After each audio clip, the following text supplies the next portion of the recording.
Say like a mask is much like a sort of a shield in battle in that, yeah, it'll help protect you a little bit from arrows and stuff, but doesn't make you arrow proof.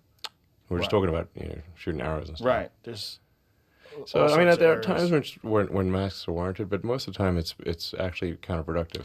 Well, that was one of the things about the old Twitter was the propaganda and Yeah, the adherence to whatever the CDC was saying and the dismissing of legitimate scientists, guys like Jay Bhattacharya from yeah, Stanford and legit guys. yes, And they were suppressing them and even banning them. They banned Alex Berenson. I mean, it was wild. They banned Alex for essentially reading peer-reviewed papers. yeah. No, I mean, all Twitter was basically an arm of the government. Yeah. So Was that shocking? Like, what was that like? Because that, to me, that was the most bizarre, was the Twitter files. When you let Schellenberger and Matt Taibbi and all those guys get in the Twitter, and the response where Matt Taibbi gets audited. I mean, which is just wild. I mean, it's just so blatant and so in your face. yeah, it's weird. No, I mean,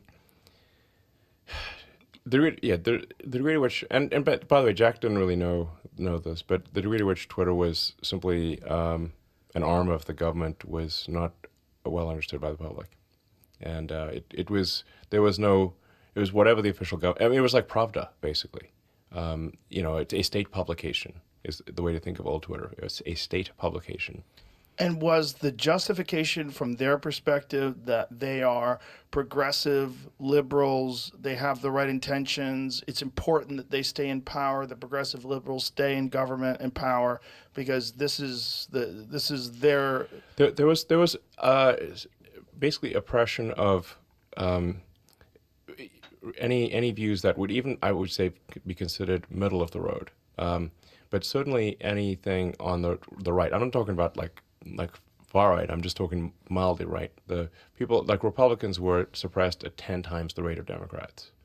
Now that's because old Twitter was fundamentally controlled by the far left. It was like completely controlled by the far left, and that's why I say like like San Francisco, Berkeley is a niche ideology. It's hard to say like, is there a place that's more far left than San Francisco, Berkeley? maybe Portland Maybe Portland, but it's like it's a right there. It's yeah, it's like basically it's equivalent. those two places are the most far left places in America. Yes. So from